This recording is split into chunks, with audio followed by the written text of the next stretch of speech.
Hello, this is Ben, or INeedPeeling, reviewing for ioStux. This is a great place to start. I'm very excited. I'm sure this will be a real treat. Here we go.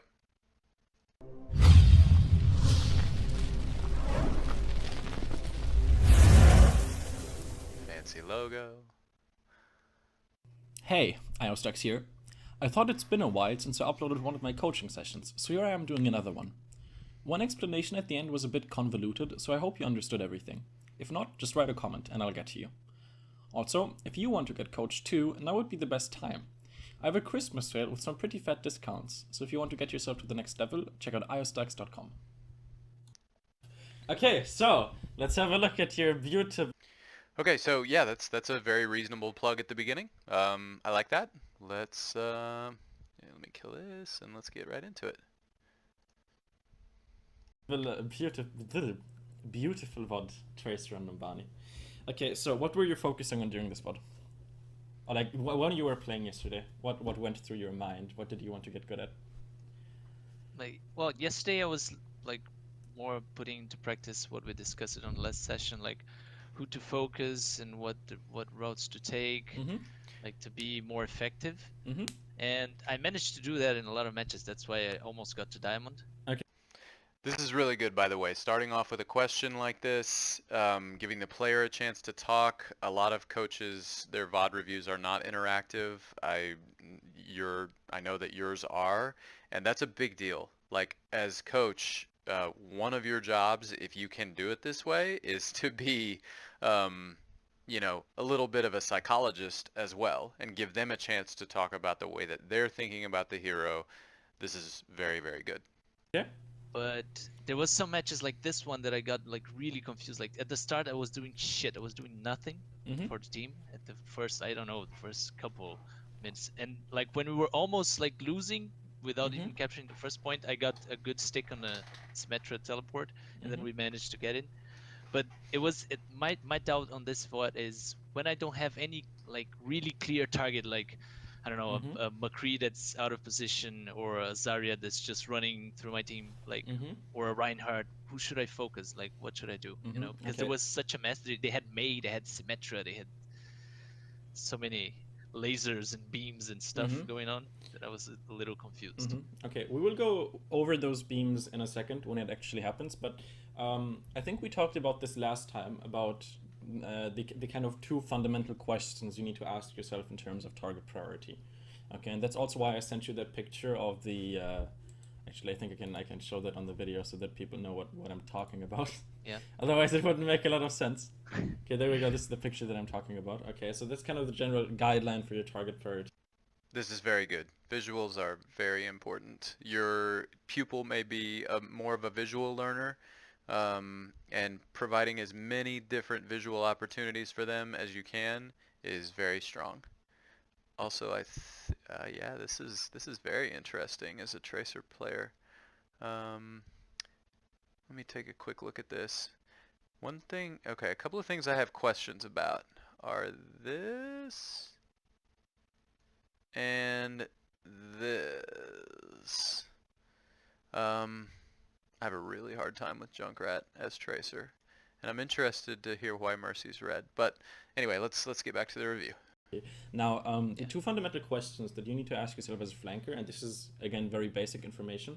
The first question is always, what can I kill the fastest, right? As Tracer, you're kind of there to apply pressure, but you should still always ask yourself the question, okay, is there anyone I can actually assassinate? Is there any way that I can create a numbers advantage for my team? Okay, and now in this game, for example, as you mentioned, you just couldn't find anyone. You couldn't find anyone who I would have marked as green on this chart. You couldn't find anyone that's very easy to kill, right? Now, in situations like this, the answer to the first question, is there anyone I can easily kill, is just no by default. That's just what the enemy team com is. However, that doesn't mean that you don't have to play Tracer. It means you need to change your playstyle, right? So there are two different Tracer playstyles, okay? So, and I like to call them the Surefour playstyle and the Dante playstyle, because in my opinion, those really, really represent these playstyles. So we have again, this is really, really good. It helps the player think about different ways that they could be playing their hero. One thing to be careful of. Well, let's see where this goes. I have possibly a point of constructive feedback here, but let's see what happens here. Surefour playstyle. Okay, and Surefour playstyle is super assassin-y. Okay, so that's the playstyle you would use when you have a lot of targets that would be marked as green.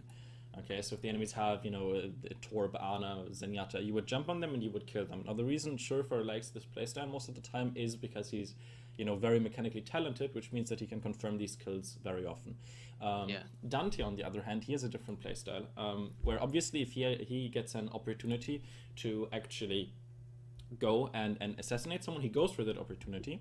Okay, but he doesn't default to this kind of playstyle. His playstyle is more ultimate oriented, where he focuses less on getting picks, but he wants to be more consistent. He doesn't want to rely on actually one-trick clipping people, but he is kind of a tank bully, right? Where instead of looking for targets he can assassinate, he asks himself the second question: who on the enemy team is going to give me the most ult charge?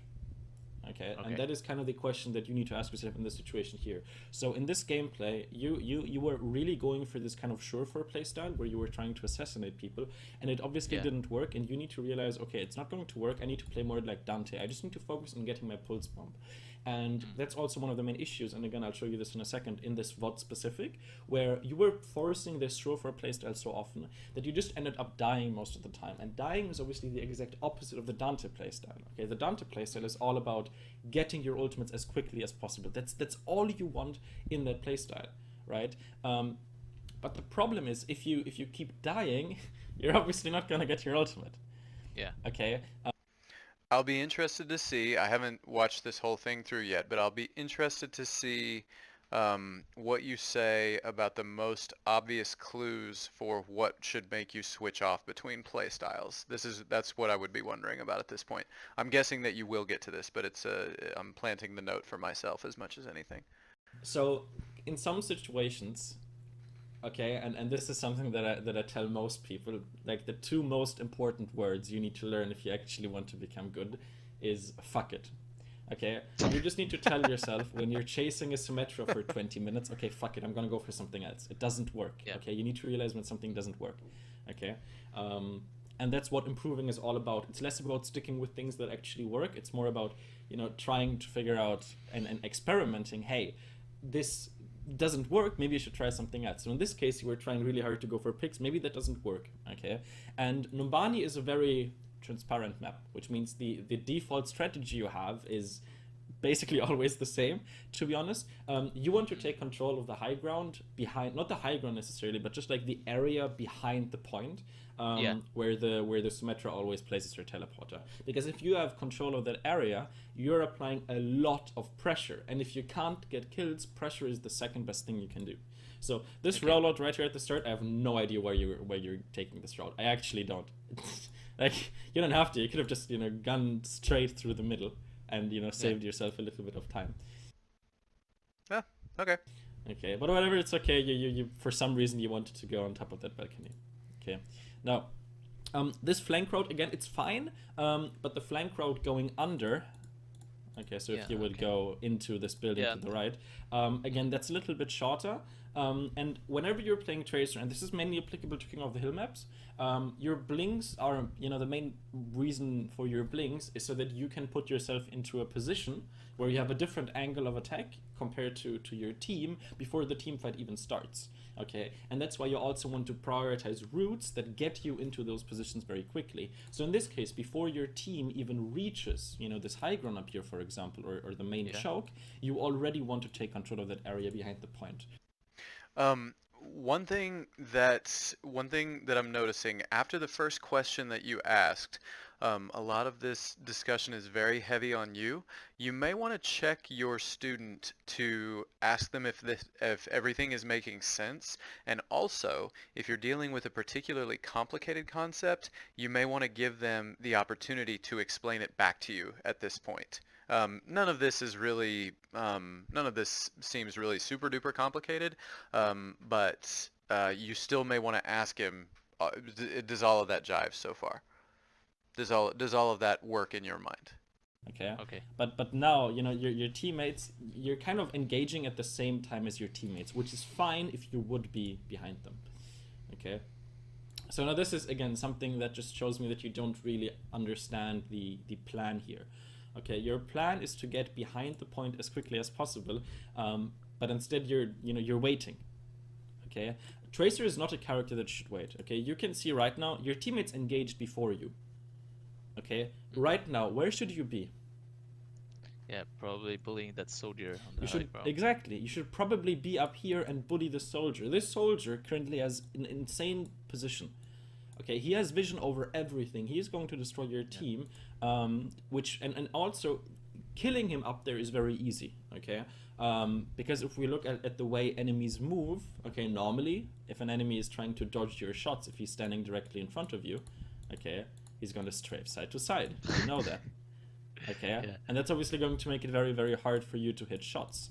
Okay, but if you approach this soldier from the side, he is currently looking in this direction, which means that he's going to strafe left and right in order to dodge shots. Which means that if you come from the side, it's going to be a lot easier for you to just one-shot him. And because your team is engaging, not only is his strafe towards your favor, his attention is also not towards you, which again makes it a lot easier to execute him. You This is again very good. Um, your reputation is well deserved. This coaching is very, very thorough. Um, you've provided insight on all kinds of levels for this student. I'm really liking the work you're doing so far. probably could get Okay. to him without even blinking and he wouldn't notice. Okay, but because you Quick, don't quick put question. sure. Should I always, like, not always, but like 90% of the time, 99% of the time be at that spot behind Basically, the yes. point? I mean, in the first fight, yes, not 99%, 100%. I can't think of a situation where you wouldn't want to try to get into that position, to be honest. It is Okay. really good. Because another reason why this position is really good is because it gives you options. Okay, from this area, you can choose if you want to go to this high ground.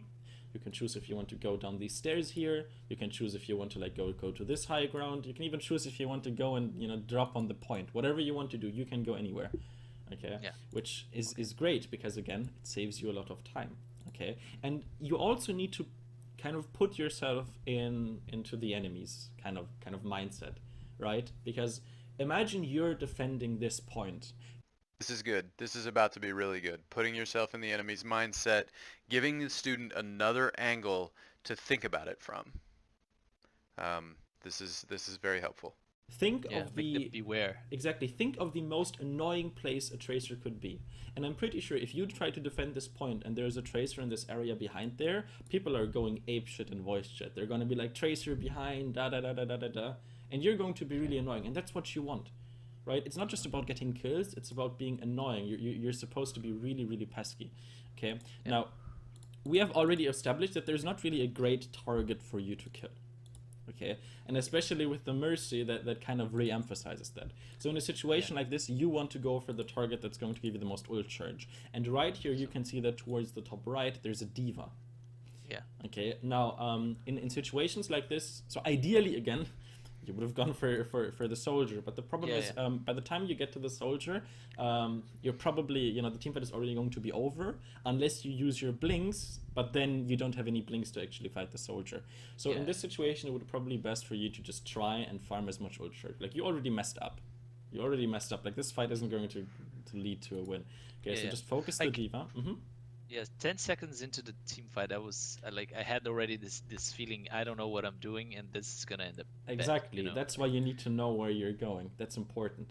Okay, so you It may be helpful once you've given this tip. So the sheet earlier with the tracer target priority color markings was really good. I assume that you've given this student, you may want to jump into maps with him at some point and say 20% of the time you want to be here, 80% of the time you want to be over here. Yeah, and I'm not talking about Numbani right now, but just saying that's one brainstorm for how you could give him some insight on where he'll be in team fights before even looking at the VOD, if that makes sense. But for these purposes, this is all great. You focus targets, you go for the diva, which is good. Okay, all you want from this team fight is just to get your ult charge. But you're starting to swap targets a lot. Like, you know, you're first on the Lucio, then you're on the diva, then you go for the Mercy. And the problem is you manage to get 3 characters to like 50% HP. But that's not great, okay? You want to have target priority. Target priority is not just about which targets are best to prioritize, it's also about sticking with one target. And right here, you're not really sticking with one target. You're dealing damage. Don't get me wrong, you are dealing damage, but because it's so spread out, you're making it incredibly easy for the enemy healers to heal it. Okay? And also, in terms of positioning, you as Tracer, fighting on the point can be very, very risky, especially since that soldier is still on the high ground, right? Yeah. So if you're putting yourself in a position like, okay, like right here, for example. Yeah. Yes. Okay. Yeah. Good thought on positioning. This is really helping me as a player too. You're basically surrounded by enemies, okay, which again isn't great for you. Okay, and that again makes target selection a lot harder, because if you don't see the enemies, you can't really know where to go for. Okay. Yeah. Now the next thing is you need to know how Symmetra players think when they place their turrets. So Symmetra players tend to put their turrets at places where the enemies are probably going to be. Okay, so in this case, mainly around the point, because that's where the fight is going to happen, and mainly around this area. Okay, and she likes to put them at very, very tight spaces where she thinks it's likely that the enemies are going to come from. And that tight area is this little room to the right here. Okay, so you just want to kind of stay clear on that area, and you want to go to places that are, further back, because why would a Symmetra player, place her turrets up here? Okay, she's not really going to get that much value unless the enemies dive there. Okay, and then, that's not a 100% guarantee that that's going to happen. So yes, this team fight, all you need to do is just get ult charge. You already messed up. Okay, even if you would have gotten the pick on the Mercy, to be honest, I don't really think, you could have gotten much out of this. It's kind of a mess. One thing that's good about this is you give the constructive feedback.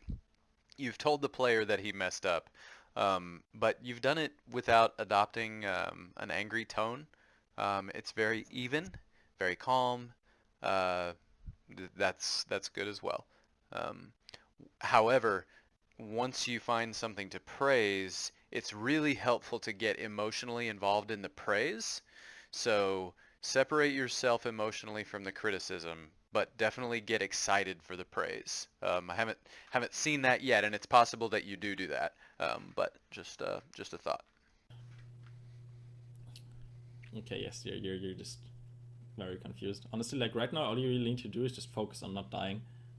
Like you just keep going in. Again, you're fighting on the middle of the point. Okay, you just need to realize, okay, boys, this fight is lost. Whatever, I messed up. Okay, and just focus on getting ult charge. So like right about now, like the fact that you keep fighting. Look at the kill feed. Does this look like a fight you're going to win? Yeah, definitely Probably not. Okay. So you could have stayed alive, and the great thing is, because your teammates are respawning now, that gives you a window of opportunity, right? So you can't take the point alone. Anyways, you need to wait for them. So the most efficient use of your time here would be to stay alive, get into a good position, okay, when your teammates come. But because you position yourself on the middle of the point, obviously you end up dying, and now you're respawning with your teammates. So theoretically, if you would have stayed alive, by the time your teammates arrive, you could have control of this area back here with your pulse bomb. Okay. Now on the enemy team, who would you say is the best pulse bomb target? The enemy team. Well, if I get to the soldier, maybe the soldier. You don't really want to go for the soldier, because soldier is one of the few targets you can actually kill without pulse bomb. And B, good luck hitting him. Okay. Yeah, or the teleporter, probably. The teleporter, yes. Okay, but if she didn't have a teleporter? Then well, it would be risky, but maybe the Mercy, if I can get No. her. Okay, so again, we need to go over the questions early. Okay, the first question you always need to ask yourself is, who can I kill the easiest? Okay, so when we're talking about pulse bomb, you need to Go back to the visual aid here. You may be about to do it, but go back to the visual aid. To think about, okay, what's going to give me the highest chance of success?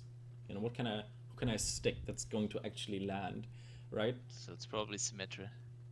No, Symmetra Like is D.Va, I can stick D.Va, but D.Va like it's in the mech. D.Va is going to be the best target. Okay, good. Good to know. That was actually my first guess, but I figured that it was probably wrong. I'm glad to hear that I was right. Okay, now think why. This is actually something I explained to another coachee recently, but let's see if you can figure it out faster. Why is D.Va the best target to stick here? Okay, now again, obviously the teleporter is important, don't get me wrong, but the thing is, if you have the choice between sticking a teleporter and shooting a teleporter, you always want Armor. I'm gonna guess armor. to shoot it, okay? You should only stick it if you really, really, really have to. Okay, now why is D.Va the best target for you to ult? Think. I want to give you a chance. Okay. Armor. I'm still guessing armor. So, well, getting her out of mech is good because of the defense matrix that she won't have, but also she has a lot of mobility. So if she's like running away and you stick her and she end up close to a You don't give a shit about her mobility. Mercy, that's probably gonna heal her. You legit don't care about it. Okay, here's the thing. So there are multiple reasons why D.Va is the best target. Okay, reason number one is she is the easiest kill that you're gonna get, right? Like sticking a soldier, easy to miss. Sticking a Mercy, good luck. No. In that sentence, this is just a little quibble. But you said she's the easiest kill that you're gonna get, and I think you meant the easiest stick. So anyway, it's a little thing, but just wording there. No offense, but you won't be able to stick the Mercy, okay? But D.Va, on the other hand, it's pretty easy, right? I mean, as long as you don't, pulse her defense matrix, pretty easy to stick. That's reason number one. Okay, so you stick her and then you need to obviously shoot a clip into her, but it should be pretty easy to demech. Now, reason number two. The enemies have a Mercy. What does that mean? What happens if you stick the soldier? Soldier's gonna die and Mercy's gonna res him. What happens if you get D.Va out of mech? D.Va will be out of mech and Mercy can do shit because she will be healing 150 HP. Okay. So your optimal play would... I was wrong. This is really smart. I hadn't even thought of this. Be to find the teleporter, destroy it without your pulse bomb, and then get D.Va out of the mech. That is how you can give your team the biggest advantage. Okay? So, like in this situation, D.Va would be the best, of course. But like when I don't have any easier targets, I should always stick to D.Va. Like, you always have an easier target, to be honest. I mean, if you have the choice between Roadhog and D.Va, you would probably go for the D.Va. Okay. In general, even if you have the choice between Reinhardt and D.Va, you would probably still go for the D.Va. Unless Mercy doesn't have res, but that's not really something you want to assume. You always want to be of the assumption that Mercy has res. So yes, D.Va is a really, really, really good target to stick. And just go and watch some current high-level Tracer gameplay. Okay, you're gonna see that they prioritize it. Now, obviously, in some situations, sticking a Reinhardt is going to be better. Okay, but only if you know that, for one, the Mercy doesn't have res 100%, or if the enemies don't run a Mercy, if they run something different. Okay, in that case, you can stick a Reinhardt. That would probably be better. Because what about positioning? Because now, like Mercy res now is not that simple. Like if she's trying to res someone who's really out of position, she ends up dying too. This is a good question from him, actually. He's definitely doing his share of thinking. So if I have a Reinhardt that's like charging at my team, shouldn't it be? Nah, because then you would just have to camp the corpse you just killed for like 10 seconds. Okay. Like you would end up wasting so much time. Like if you stick someone, you would usually need to go to a different target immediately. If you're just gonna camp the corpse so the Mercy can't res it, you're not really worth it. Because at that point, the reason you killed that target is to take him out of the fight. But if you need to camp his corpse so that the Mercy doesn't res it, you're out of the fight as well, so it's not really worth it. Okay? So that's the plan. Okay, let's see if that plan is actually going to get executed. Okay. Again, man, why do you like this route so much? I don't know. Yeah. It's, Okay. I really don't know. This is something you need to keep in mind as Tracer. So in this situation, taking this route is the smartest because if you take the round under, you're going to get Yeah, cut Symmetra. into pieces by the Symmetra. Exactly. Okay. Normally, you would want to avoid taking the same flank route twice because eventually the enemies are going to get behind it. Okay.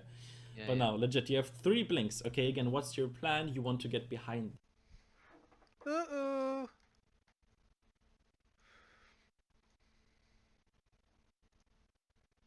There, you want to see what's up. You want to get into that position first. Okay. You need to keep that in mind.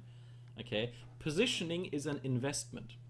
You always want to get into a good position first, and then you're going to think about everything else, okay? But Oh. here, you know, you start going for the Symmetra, and the thing is, you know, even if you get a pick on her, your Winston is already dead, right? Yeah. Because you ended up dying, which means it took you way too long to get back here. Okay, so this is like already, you know, not looking that great. So it would be much better if you would get into a good position, okay, and then, you know, try to do stuff from there. But instead you go and, you know, you try to fight the Symmetra. Now, in a fight with Symmetra, we need to use our brain a little. Okay, so, and what we need to talk about is effective range, right? So imagine this chart. Okay, there we go. I don't know if green is whatever, you can probably read. Okay, now this is time. No, this is distance, and this is damage. Okay. Yeah. Now a Symmetra, okay, she deals a certain amount of damage. Okay, Yes. but then after a certain distance, it drops down to 0. Okay, whereas Tracer's damage looks a lot more like, you know, this. Okay, where if she's very close, she can absolutely destroy people, but if she's far away, eventually she's not going to deal any damage anymore. Yeah. Okay, now you want to fight at a range where the difference between these two graphs is the largest. Okay, so if you're fighting, you know, in this range, for example, the distance is very, very, very small. This is good. This is really, really good. I like the visual. And I like the way you're theorizing about the explanation. Okay, which you obviously I don't see want. where you're going. Okay, and obviously, if imagine the Symmetra has a fully charged gun, okay, then it looks a little like this, okay. So in that situation, you know, she's going to out DPS you a lot, okay. So ideally, you want to fight as close to her effective range as possible, because at that point, you're basically going to deal an infinite amount more of damage than she can, okay. But instead you run into her, which is understandable considering the homework I... If I were your student, I would have asked a question about, you know, how she can mess with you if it's a narrow area with charged orbs. But I'm not the student, so. I gave you last time. But obviously, you know, you need to kind of get used to regular playing again. Yeah. Okay, and now again, this is bad because now you have your pulse bomb, and the best way to take points like this is to stack up ultimates.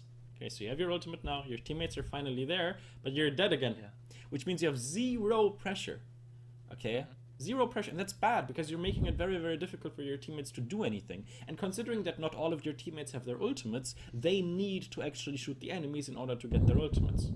Okay, look, your Winston just got a pick. Imagine you would be like on the high ground right now. How great that would be. Imagine if you could go and, you know, get the Diva out of mech. Maybe you could get the teleporter. Okay, like right there, bam. Do you see this? Yeah. This is your golden ticket. Legit, press W, press Q, she's dead, no problem. Okay, but instead you're like dancing, oh, I'm just gonna... Like, it's nice that you got the Mercy, don't get me wrong, Mercy is nice. It's really nice. Okay, but, you know... Pause for a little bit longer to praise him for the Mercy kill. So, one piece of feedback to this point is that I think I would, and this may be something that is unique to this VOD, but I would look for some opportunities to praise things that he's doing well, maybe just a shade more often. So it's good to praise the Mercy kill. I would have I would have even played it up a little bit more. This is a big deal. Like, well done. You're doing your job, or maybe not entirely his job, given what the chart looked like, the target priority chart. But getting the Mercy kill is always a big deal. And you did say something about it, but I would get a little bit more into it. So for one, D.Va can't get rezzed. Okay, Yeah. but there's another thing. D.Va also can't go to the teleporter, right? Yeah. So, again, Mercy, what she's gonna do, she's gonna run through the teleporter and she'll be back again. Okay, D.Va on the other hand, okay, as long as your teammates aren't going to kill her on accident, obviously, okay, she's gonna be useless. Okay, so that's an opportunity you missed, and obviously you stood on the point, which again is not that great. Okay, Yeah. so Well, eventually I'll be in the correct area. eventually, yes, hopefully, okay, but That's so how far, we get the point actually. so far, oh well, that explains a lot then. Okay, like you need to, you're not going into these games with a plan. Okay, maybe what you Yeah. should do is just at the start of the game, just like launch some voice recording software, okay, and just record your game plan, right? Like, where do you actually want to stand? What is the position that you want to be in to actually take the point? Okay, Like, because when I Mhm. actually see the map that I'm going, right? Yeah, obviously, you're not gonna go and like queue for competitive, and you're gonna be like, yeah, let's just hope this map, okay? So this is the first time. I'm not sure I fully understand what you were saying just there. So just go into skirmish and do that, and then like think about the map, and I'm a little unclear on what you meant by that right there. You're actually in a somewhat decent position. Okay, and arguably, you're kind of again wasting a little bit of time, but I think you heard the teleporter. Okay. Yeah. So you just want to go for the teleporter. Now in a situation like this, okay, again, why are you even skirmishing with her? You just want to get the teleporter. You don't need to skirmish with her and like waste recall and everything. Okay. Yeah. So in this situation, using stick was the correct play. No question about it. You had to use stick, otherwise you wouldn't have gotten it. This is good. Okay, you're praising him here. If you can, and I know that you're very analytical like me, and you probably are less likely to get excited about things, like put some punch behind it. Good stick, right play. Ideally, okay, if you would have been, it would have been great if you could have gotten it without. But again, especially in these tight areas, it can actually be very, very difficult for a tracer to get it without. And I got lucky because Symmetra made a mistake. Exactly. So Symmetra is dumb.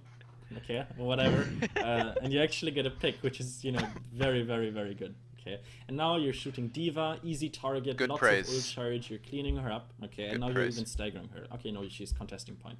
Okay, this is a dumb D.Va. This is a very dumb D.Va because right now her life is, kind of worthless, which means that there's no reason, okay, in this position, for you guys to kill her. You can just capture the point, and the D.Va can do whatever. Okay, what a smart D.Va would have done is she would have tried to stay on the point and stay alive for as long as possible to waste your time. But not this D.Va. She's just gonna, go and die, which is, unlucky. She probably just didn't think about it. Okay.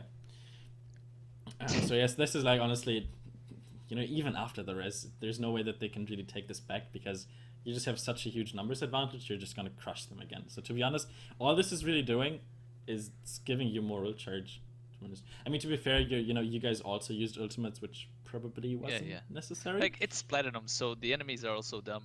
I mean, well, you're platinum too, so it makes sense. Yeah, but What's this? Yeah. I don't know what's going on there. What am I looking at? waste of pulse bomb. Of course! Look at the kill feed, please. You already have an advantage. You're already in like a 6v4. You don't need it. There are two things that can happen. Okay, either the enemies are gonna retake and all of a sudden it's like a 4v4, or you're going to get kills and all of a sudden it's like a 6v2 or something. Okay, now in the left situation, if it's a 4v4, you need to use your ultimate in order to create a numbers advantage again. In the right situation, you don't need to use your ultimate. Okay, so this is kind of like the Schrodinger's pulse bomb. Okay, so maybe before you decide to Nice reference. Schrodinger's pulse bomb. place your bets on whether the cat is going to be dead or alive, just open the box. Okay, you'll see if she's dead or alive. And in this case, it's the same thing. Okay, you use your ultimate while the box is unopened instead of just waiting until it's opened. Okay, and not only that, ideally, I get what you want to do. You want to get the momentum. You want to keep pushing in. You want, yada, yada, yada. I can get that. And that's correct. This is good. I like your tone here. He's just made a massive, massive mistake. I mean, it's a mistake I've made many times, but he's just made a massive mistake, and you're staying very even. Like you're telling him the reasons why, but you're also saying, hey, look, I get it. That kind of empathy is really important. But you don't really want to do that while the enemies aren't, really contesting. Like, you used it before you even had the point. Right now, you're pushing the card for free. Okay? Even though your Pulse Bomb didn't get a kill. And if your Pulse Bomb got a kill, what would be the difference? You would still push the payload for free. Except that now you wouldn't have your ultimate. Okay? So save your ultimates for moments where it's actually gonna get a little frisky. So now is the time where the enemies could start contesting. Okay? Oh god, I clicked on the timeline. Unlucky. Okay, let's try to find that moment again. Whoops. I think it was like right here. Okay. So now, okay, if you would have your Pulse Bomb and you would use it, you could actually get a lot more push done and you could snowball. Also, I don't know if I would have recalled right here, but you're the coach. Really hard. Like right here, for example. Again, obviously you would need to hit the Mercy. But there were so many of them. Exactly, you probably, like, the Lucio might have actually jumped in. Okay, especially during Streets phase, because this phase right now is actually very, very difficult for a Tracer to play, especially since we just saw that the Soldier was taking high ground control. Okay, that's obviously so hard to pause, whatever you know. Okay, so you're putting yourself. I just got a comment on my video about the noose. Oh god, people are dumb. Unlucky. Okay, so you need to think about your plan again, okay? So you're going for the D.Va, you're farming Pulse Bomb, which is nice, but if you didn't waste your Pulse Bomb earlier, you wouldn't have to farm it right now. And you could instead use that time to think more about, how am I going to win this game? And you already saw, this Soldier, he's going to be a huge problem. Yeah, and he was like the diamond player on the stack, so... Yeah, so, he's the carry. one you want to shut down, okay? Yeah. So again, it's nice, like, this pick was fucking fantastic, to be honest, like, like, the fact that the D.Va died there is insane. Good praise. That's very well done. Very well done. Honestly, like, it's I would be surprised if they would actually manage to, like, retake the payload here. I mean, it's possible, especially if you don't know how to go upstairs. but you got it. Okay, like, the fact that the D.Va died there was so bad. Not gonna lie, it was really, really bad. Okay. Okay, quick question again. So if I that play with the D.Va, I didn't have the Pulse Bomb, but if I find the D.Va in such a bad position and I have a Pulse Bomb, should I stick or should I just like kill her normally? If you're alone, if you are alone, you should stick her. Okay. Yes, if you're alone. But since she was like, completely out there and your team was there as well, you probably should have just waited a little. Okay. Yeah. So yes, in a 1v1, in some situations, yes. Okay, or in most situations actually, but if your teammates are there, she's probably going to die. Okay, now this is important. We need to talk a little bit about the Tracer versus Soldier matchup. Okay, because it's actually one of the simpler matchups. So, Soldier's best bet against you is Biotic Field. That's how he can gain value, because it heals him. Okay, now what you want to do is you want to deny him this healing, and the best way to reduce the amount of healing he gets, and thus the amount of value he gets from his Biotic Field, and, if he heals less, he's also going to get less ult charge, is by not dealing damage to him. Because if he's full HP, his Biotic Field is going to go into nothing, he's going to miss out on ult charge, he's going to miss out on value. So the general matchup as in Tracer versus Soldier is you want to jump on the Soldier and you just want to duel him. Okay? And then as soon as he uses his Biotic Field, you want to disengage. Okay? Ideally... So to bait the Biotic Field. Bait the Biotic Field. Okay, this is really good. You're teaching him theory here. I like it. Way to zoom out to 30,000 feet. Ideally, you want to disengage without recall. If you have to use recall, you can do that. But ideally, you just want to break line of sight, use that time to find a health pack maybe, and then re-engage him. Okay? Make sure that you don't get too close to him, because you don't want to get, right-click melee, obviously. Okay? But it is a matchup that, in my opinion, favors Tracer. Once the biotic field is out, a good Tracer is going to destroy a good soldier, like if both play at the same level of skill. Okay, so this was, really good. Like, he didn't even have Helix. Okay, but now because he has his healing field, you're gonna lose. Yeah. Okay. Yeah, Okay. I always struggled with soldier because I didn't like realize this about the biotic field. So The more you know. Okay. yeah. Now, the next thing, again, we need to think about pulse bombs. So it's the same thing here. I know that you want to keep momentum, but for one, this was a very risky pulse bomb to land because, hitting soldiers is not as easy as hitting a diva, for example. Yeah. Okay, and you also aimed it way too high. Aim your pulse bomb lower, because if you aim it lower and it's going to miss, it's at least going to hit the ground near to him, and there's a chance that he might not be able to run out of it. Yeah. Especially It was if he's a panic jumping. pulse bomb. It was a panic pulse bomb. 100%. You are currently pushing the card anyways. There's no value. If you miss the pulse bomb, you're gonna push the card. If you hit the pulse bomb, you're gonna push the card. Yeah. So what gives? And he's just gonna out-sustain you. He even has a shields generator, okay? So obviously that's not great. And the problem is because you used your pulse bomb. This would be a great time to farm up another pulse bomb, but dead tracers can't farm pulse bombs. So every single time you die, and you've already died 4 times, those are times where you're putting yourself and thus your team at a huge ult disadvantage. Okay, so this is fine. You're kind of skirmishing with people. Okay, you're playing around the health pack, which is good. Your movement is still a little weird, like you're blinking very panicky still, I think. So good praise on the health pack. If I assume that you and he have already spoken about his movement issues, and he knows exactly what you're saying when you use that shorthand. I don't know why the soldiers. Oh, holy hell! That was like a little weird. Like, you probably shouldn't have jumped in with like 50 HP, but whatever, it worked. Okay, this is very risky. Yeah. This is That's this why is the, I go for the health pack. Like, as soon as I got down the stairs with this amount of health, I heard your voice in my head, like, "Why are you not full HP?" And then I went to that. Yes. the health pack. This is a so-called staircase of death, and this isn't just Overwatch specific. Okay, these kind of staircases. This is a bad color. Staircases that lead to a door are death. Because what's going to happen is you're going to walk down, your head is going to be at this level, but your body is already going to be here. Which means by the time you see the enemies, they're already firing their guns at you. Huh? Did not know that, but you're absolutely right. Yeah. Okay, this staircase, suicide. Don't even try it, it's bad. I don't like it at all. It's much better to just drop out of the balcony. It's much safer. Okay, now, it's good that you go for the shield gen. Okay, fair point. Normally... Also, he knew where the shield gen was. Yeah, so good find. Anyway, you probably knew it was there too. If there wouldn't be a shield gen, it's much better when to just clear out the card. Like, as Tracer, your main job is always to, like, you just want to get the card moving forward. Not even as Tracer, as everyone. So if someone is contesting the card, you want to clear the card. And once you get that kill, you want to push your advantage. Okay?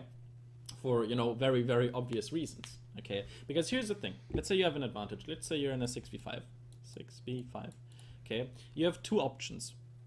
Either you're going to play and this is going to sound very convoluted, so I want you to like keep track of this, because this is like, if you understand it, it's going to make sense, but it's going to be a little complicated. Okay? You have 2 different ways to play. You have a defensive way to play, and you have an offensive way to play. So let's look at our options in the defensive way. So there are 2 outcomes in the defensive way. We're going to be of the assumption that that everyone is at the same skill level. Okay? And in that situation, the outcomes that could happen are roughly 50-50. Either, okay, it's gonna end with a in a 6v5, because if you're playing defensive and you try to protect your teammates and you're successful in that, you're going to, obviously remain in a 6v5. Now, that is obviously it's a very neutral outcome, right? Because it doesn't actually give you a great advantage, basically. Yeah. Okay. So this one is going to be neutral. Okay. Or what could happen is you would manage to fail and your teammate is going to die. which puts you into a 5v5. And that's obviously worse than what you were in before. A 5v5 is worse than a 6v5, okay? So these are your two possible outcomes if you play defensively. Now, if you play offensively, there are actually 4 different outcomes you can have, okay? So you still can either end up in a 6v5 or a 5v5, okay?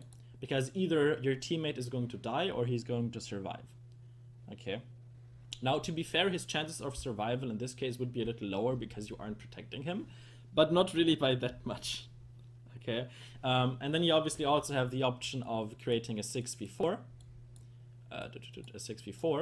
if you manage to get a kill and your teammates survive, or a 5v4, okay, if you manage to, you know, get your teammates Gucci, right? If you manage to, you know, if you manage to get a kill, but your teammates end up dying, okay? So let's go through this, okay? So this option, this here would be yellow. This is the same thing that you like ended up with, okay? And this one is interesting, okay? So now you might say that this is yellow. I say it's slightly yellow, but it's better than this. 5v4 is better than 6v5. Okay. You would say that this is the same thing as 6v5 because you have a 1 numbers advantage. But that's not entirely true. Okay. Yeah, it depends also on if you're attacking or defending. It doesn't really depend on that. It depends on team sizes. So in a 6v5, the advantage you have is 1/6. Okay. You have a 1 numbers advantage, and 1 is, you know, 1/6. Okay. So, you know, what is 1 divided by 6? Okay. So your advantage is like 16%. Okay, 16%. Now, in a 5v4, okay, what's your advantage there? 20%. All of a sudden, it's 20%. Okay, let's say you are in a 2v1. 50%. In a 2v1, you still have a numbers advantage of 1, but in this case, you would have a 50%. Okay, so the less people are alive, the same numbers advantage can actually have more value. Okay, so 5v4 is actually not yellow. Okay, it's not the same value. Oh god, this is going to be hard to delete. Ah! Okay, let's try this again. Okay, a 5v4 actually is a good outcome, right? Okay, now a 5v5, that's obviously a bad outcome, right? You don't really want the 5v5, and a This seems a little cumbersome. I would find a way to move through the visual of this more quickly, because I feel like the visual is actually slowing down your thinking. Yeah. 6v4, that's also a good outcome, because it's better than, you know, being in a 6v5. Okay. Yeah, probably, to be honest. Yeah. Okay. So now let's have a look at our great circle. Okay. So this time, and you can already see where this is going. Okay, it looks a little like this. Okay, so we have a little bit of yellow here, we have a little bit of red here, and we have lots of green here. Now again, keep in mind, it's not like the chance of the first outcome is not necessarily 25%, and the chance of the green outcomes is not necessarily 50%. It's always slightly different based on, you know, the current ult economy, based on how you play compared to the enemy team. Okay, but roughly, you know, in terms of estimate, you have, you know, for 1, compared to playing defensively, you actually have a shot at getting a good outcome, which you wouldn't have if you would play defensively. And also, you know, the chance is, you know, pretty high actually. Okay, there's only a 25% chance that you're going to come up with something that's worse than before. Okay, so now looking at this, okay, which playstyle do you think is going to make more sense? Should you play defensively or offensively? Offensively. Offensively. Okay. Now again, I know this looks like a lot of numbers. I can get that. Okay. But this is so-called fundamental knowledge, which means that this isn't specific to Tracer. This isn't specific to DPS characters. This isn't even specific to Overwatch. The same logic applies in other competitive team games as well. You could go and play League of Legends, and roughly the same thing would also apply. Okay. So you may understand, I mean, you obviously understand a lot more Overwatch theory than I do. Let me roll this back just a bit. So if you play defensively, there's no chance of an enemy overextending and you getting to the 6v4 anyway. I'm not I do agree. I mean, it seems intuitive that when you have a numbers advantage that you would want to push forward, but I'm not sure. I'm not sure I understand why there's no possibility of a favorable outcome when you are playing more defensively. I would think that this would be less likely. I don't know. I, maybe let's skip past that. Called fundamental knowledge, which means that this isn't specific to Tracer. Overwatch, you don't really have Baron, at least not yet, so that's not would also apply. Okay, obviously, there's some differences. If, sometimes instead of pushing, you should go for Baron or something like this. Actually, not sometimes, most of the time, obviously. Okay, so there are slight differences, but in Overwatch, you don't really have Baron, at least not yet, so that's not really something you can do. Yeah. Okay, so wait, what did you do here? I went brain AFK, not good. Okay, so obviously no one is pushing the card, and now this is a situation. On this last point, it's actually very hard for you to set yourself up in a good position. Like on the first point, it's very obvious because you can just go behind the point and you can destroy people behind the point, and that's all good. You can't really do that on this point. You can still, chill behind. Kind of the best area for you to chill around, in my opinion, would actually be around the small health pack here. Okay, that's kind of a good area for you to be in. Good theoretical reference. Okay, so your game plan right now should be, oh, I need to stay alive, and I need to farm ult charge so that when my teammates come back, which they are doing right now, I can go. Because right now, look what your Moira did. Okay, she kamehameha'd the McCree, out of existence, which is great. So now you're in a 6v5. And as I just mentioned, in a 6v5, you want to push that advantage. You want to play offensively. But because you don't have your pulse bomb, that's obviously going to be a lot harder. Okay. But you jump for the Ana, which is nice.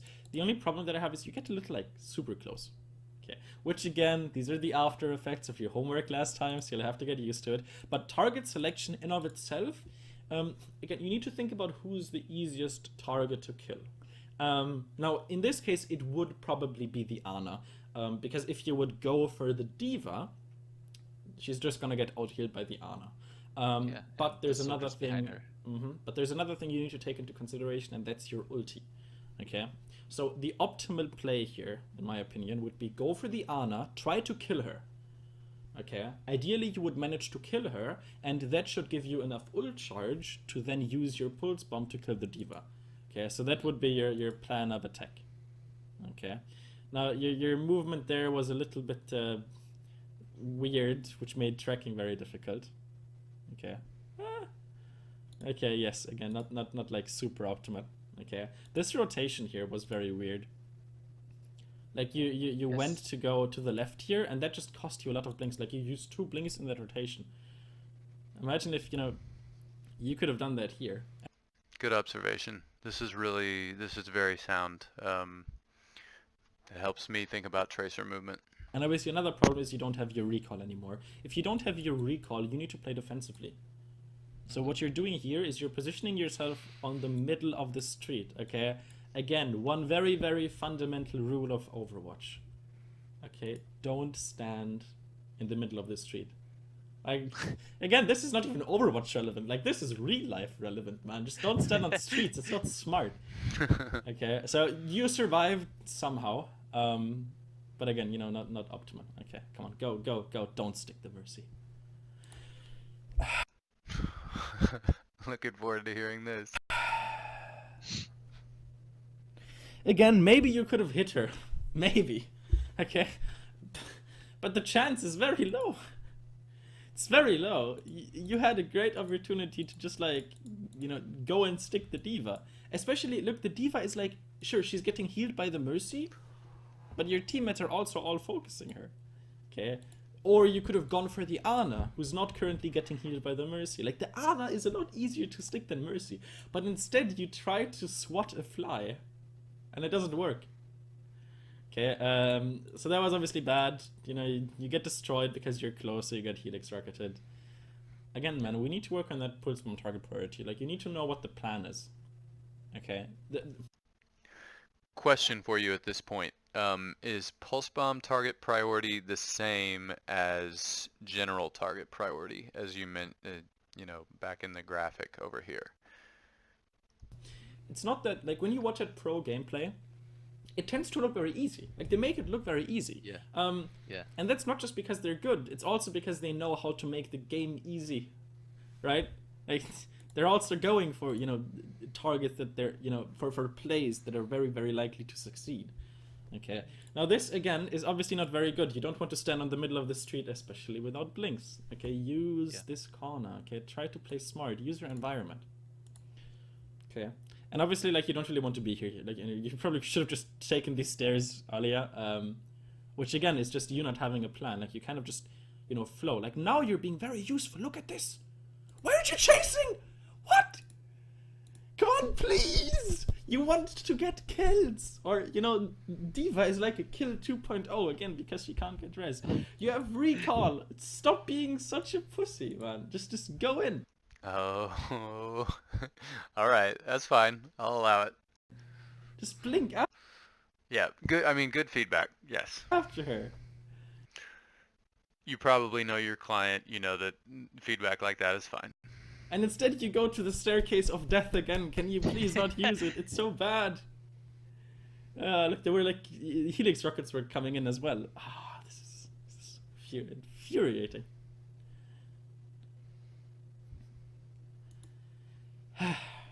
Okay, so obviously unlucky. The Symmetra is smart. Those are actually some really, really good, very, very good turrets. Okay. But yeah, you probably should have recalled. Not really worth it. And again, you know, if only this D.Va, if only she wouldn't be in her mech. Wouldn't that be great? Yeah. That would be very, very nice. Actually, super, super nice. But hey, now we need to wait again. You're not farming your pulse bomb. You just need to like get so many more pulse bombs. But because you always get yourself into... That looked so brutal. Holy moly. Poor soldier. Okay. So yes, the problem is you're getting out ult economied. Okay? Because if you would charge your ultimates faster, your ultimates are very, very disruptive, ideally, because if you farm your ultimates and you get a kill with it, you're essentially wasting like 15 seconds of that opponent's time, 15 to 20 seconds, based on how long they need to, you know, take to get back to the point. Okay? So that's obviously great, right? Ult economy is something very important. Okay, so for one, getting your pulse bump is good for your own ult economy and it allows you to win fights, and getting a kill on someone hinders their ult economy. But in this last team fight, if you look at the ultimates, your teammates didn't have anything. You were the only one who had something. Okay, Tracer is I really don't like saying this because people will take it out of context, but Tracer in a sense is also kind of a support, I guess, where her, like, she is, and this is why she's one of those like very, very strong carry characters, because if you play a good Tracer, that doesn't just benefit you, it also benefits your team. Every single pick you get with your pulse bomb, for example, is going to get your team ahead and ahead and ahead in ultimates. And if your teammates have ultimates, okay, that means that they can win fights for you. And if they don't have ultimates, you can try and get a pick and give yourself an advantage. Okay, you're basically, okay, think about like your strength in the game like this. Okay, so again, I'm gonna do a great graph, right? Like this. Okay, so this is time, and this is the strength of the teams. Okay, so you know, let's say the enemy strength looks a little like this. Okay, so sometimes the enemy team is strong and sometimes the enemy team is weak. Okay, yeah. And ideally, the better they are, the more often they are strong. Okay. And now your team, you know, looks similar to this, just, you know, at a different, you know, pace, essentially. Okay. And what you ideally want to do is, for one, you want to shift it in a way where it's actually overlapping with what the enemies do. Okay. And the way you do that is just by, you know, making sure that you win fights with your team. Okay. I'm a little confused by this because... So, overlapping what the enemies do, yes. I feel like the theory of this, well, let's keep watching. So making sure that the timing is correct. But most importantly, and actually let me redraw this so it's a little bit easier to read. Whoop. There we go. Okay, so again, we want to, if both teams are at equal skill, this is going to look, this is going to overlap essentially. Okay? Yeah, okay. Now what you need to do as Tracer, okay, as Tracer, and I'm going to draw this in blue, your peaks are actually a lot more frequent because you get your ultimates a lot more frequent. Okay, so you're like this really, really, really fast squiggly line because your ultimates charge so quickly. And you want to use it, okay, so that in those moments where your team is weak, okay, like in this situation, for example, where you're going to give them the advantage. Okay, and what that ends up doing is it's going to push the enemy ult economy back. Okay, and now what does that mean? Okay, that means that you shifted everything in your favor, because all of a sudden, if your team has their ultimates, the enemies won't have their ultimates. This is true of Tracer, but it's also true of everyone. I think the point that you're trying to make here is, I don't know, maybe this is bad feedback from me, but I want to say it. I feel like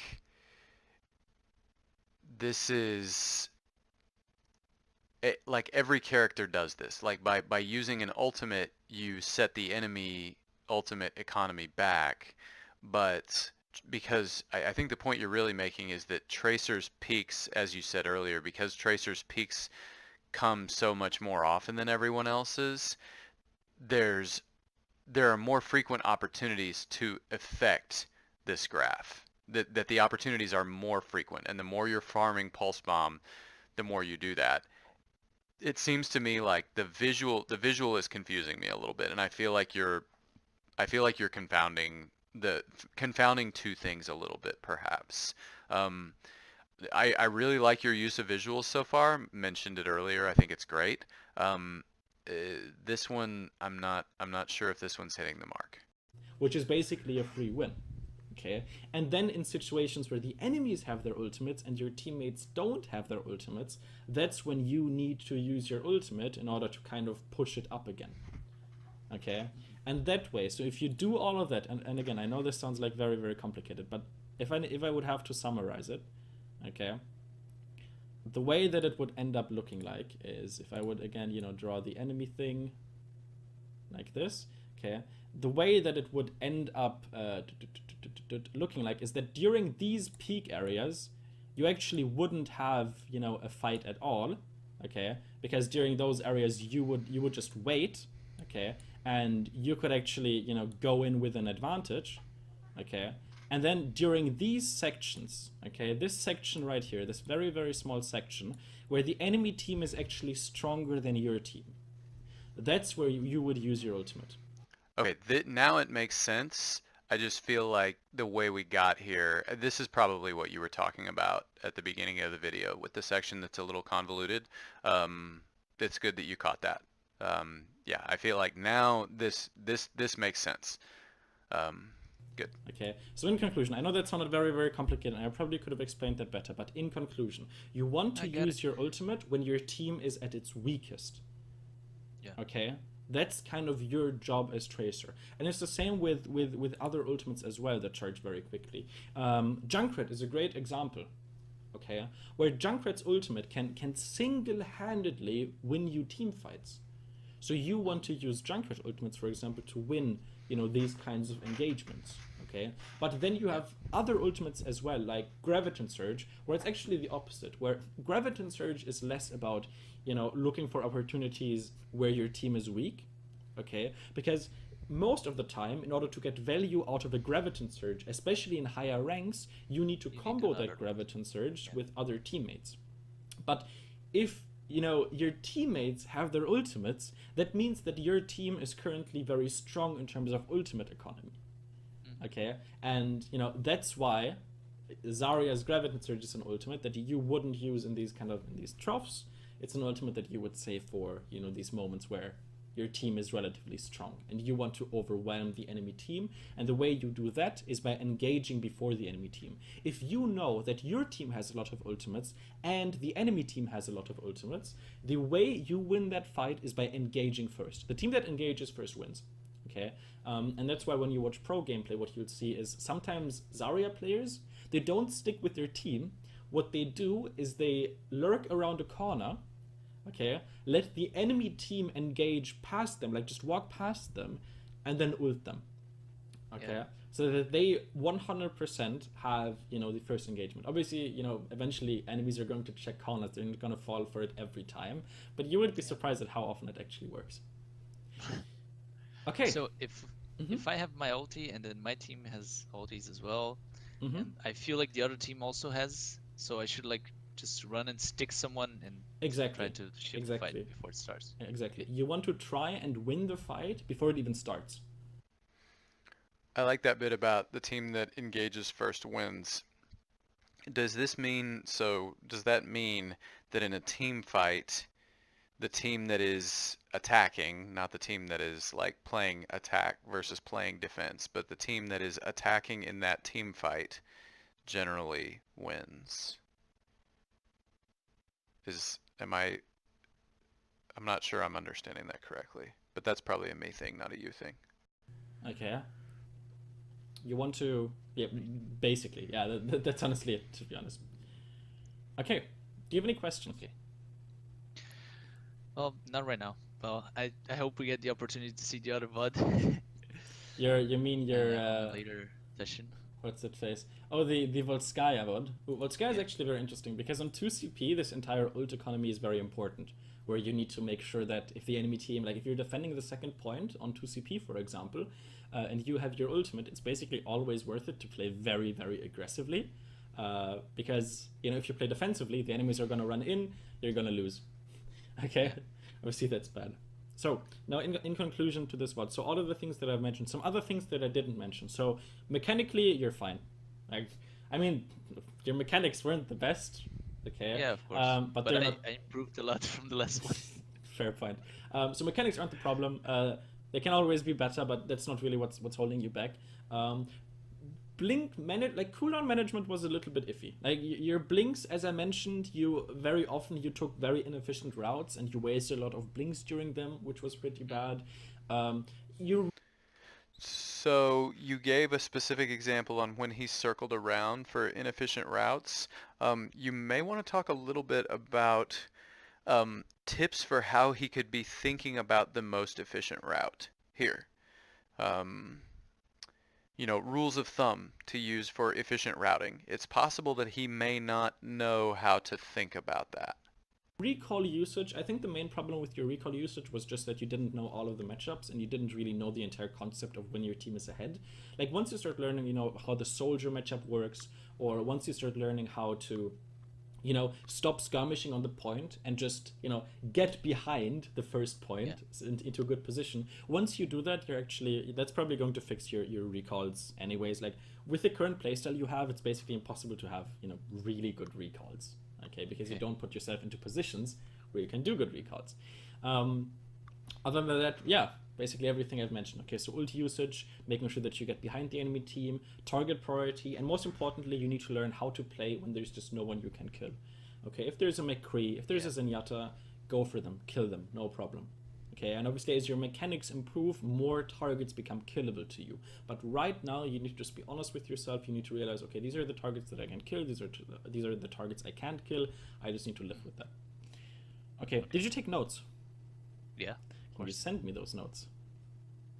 Yeah, I will. But they're in Portuguese again. Well, whatever, send them to me anyways. I know Portuguese. Que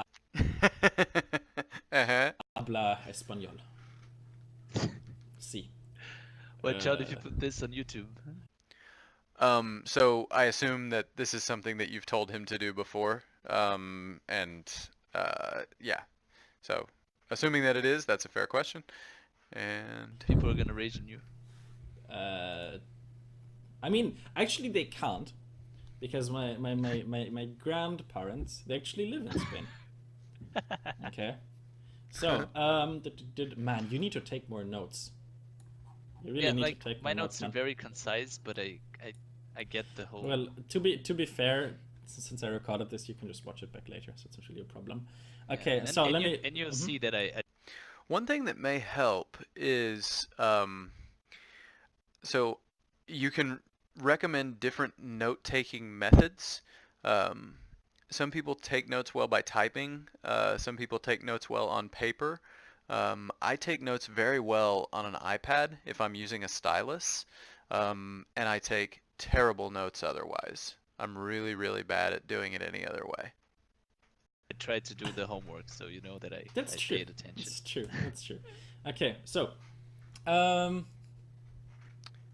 By the way, no, I don't want to say that yet. okay, something about you shouldn't force playstyles. Yeah. Okay, soldier biotic bait. Okay, something with tracer ult economy. I have no idea. What did you write down? Can you translate? Yeah, so it's like questions, so I should assassinate or charge my ult is the first one. Okay. And then don't force the playstyle, so I should choose between the playstyles according to the enemy team. Mm-hmm. And position first, think later. And then watch out for the stairs. The stairs are important. True. Position first, think later. I would ask him to elaborate on that. The soldier biotic bait is like on the matchup of the soldier, and then the tracer ultimate shifts the economy, the ult's economy. Okay. So I should always look out for that. Okay, perfect. So you don't have any questions?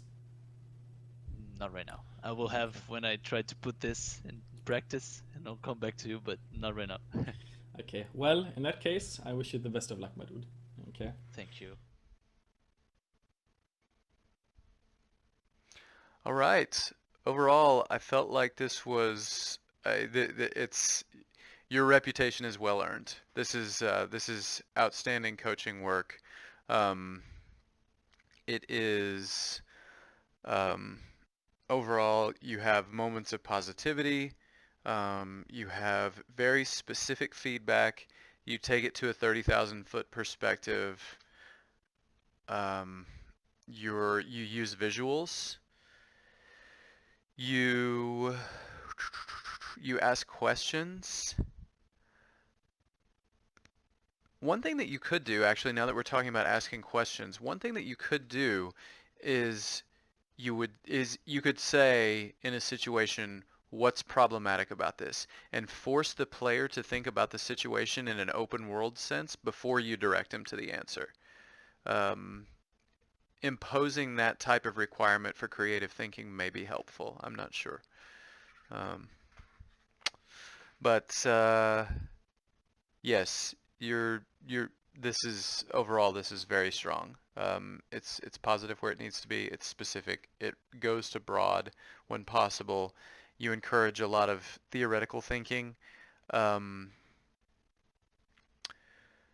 You talked about the soldier and how he's going to use biotic field, where his advantages are. I'm not sure how much you talked about enemy strategy and like how the enemy comp interacts with his comp in terms of where the strengths and weaknesses are going to be. It's very focus. The focus is very much on his play, which is as it should be.